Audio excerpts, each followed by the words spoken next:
नमस्ते। पुरानी जमीन। एक समय की बात है, मर्थानाट नामक स्थान पर चंदन नामक एक राजा राज करते थे।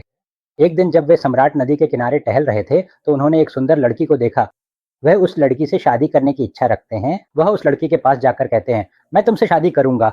वह लड़की भी कहती है, मेरे पिता से बात कीजिए। उस लड़की के पिता एक मछुआरों के मुखिया हैं। उनके पास जाकर कहने पर वे कहते हैं, बिल्कुल, मेरी बेटी से शादी कर सकते हो, इस बारे में मुझे कोई आपत्ति नहीं है, लेकिन मेरी बेटी से पैदा होने वाला बच्चा ही भविष्य में राजा बनना चाहिए, ऐसी एक शर्त रखते हैं। उस राजा ने यह सुनकर वापस लौट आए, क्योंकि उस राजा को पहले से ही एक बेटा है। उसका नाम देवप्रिय है। वह राजकुमार के रूप में है। अब वे जो कह रहे हैं उसे कैसे स्वीकार किया जा सकता है, इसलिए उन्होंने मना कर दिया। लेकिन वे दुखी भी हैं। बेटा अपने पिता को देखता है। जैसे ही बेटे को पता चलता है कि पिता थोड़े दुखी हैं, वह पूछता है कि क्या हुआ। जैसे ही उसने पूछा, जो कुछ हुआ, उसकी आवाज में एक अजीब सी गंभीरता थी, जो कमरे की खामोशी को चीरती हुई मेरे कानों तक पहुंची।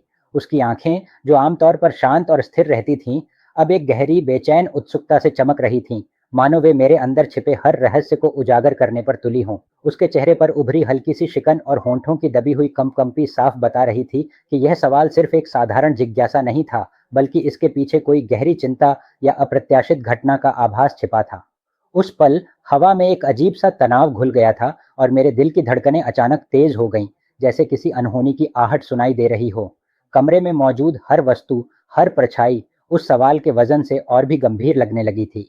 ये सिर्फ शब्दों का एक समूह नहीं था, बल्कि एक ऐसा प्रश्न था जिसने पूरे माहौल को अपनी गिरफ्त में ले लिया था और मुझे सोचने पर मजबूर कर दिया कि क्या उसे वास्तव में सब कुछ पता चल गया था, या वह सिर्फ एक संकेत की तलाश में था। उसकी इस अचानक और तीव्र प्रतिक्रिया ने मुझे सोचने पर मजबूर कर दिया कि क्या उसे वास्तव में सब कुछ पता चल गया था, या वह सिर्फ एक संकेत की तलाश में था। उसके चेहरे पर उभरे भावों से यह स्पष्ट था कि जो कुछ भी हुआ था, वह उसके लिए बहुत महत्वपूर्ण था और वह हर कीमत पर सच्चाई जानना चाहता था। यह एक ऐसा पल था जहां समय थम सा गया था और सिर्फ उसकी आंखों में दिख रही बेचैनी ही सब कुछ बयां कर रही थी। उसकी आवाज में एक हल्की सी घबराहट थी, मानो वह किसी अप्रत्याशित घटना के बारे में जानना चाहता हो, या शायद उसे पहले से ही कुछ अनहोनी का आभास हो गया हो। उसने अपनी नजरें सीधे मेरी आंखों में गड़ा दी, जैसे वह मेरे अंदर छिपे हर रहस्य को उजागर करना चाहता हो, हर उस बात को जानना चाहता हो जो मैंने अभी तक उससे छिपाई थी। उस क्षण कमरे में एक अजीब सी खामोशी छा गई थी, जो सिर्फ उसकी सांसों की धीमी आवाज और मेरे दिल की धड़कनों से टूट रही थी।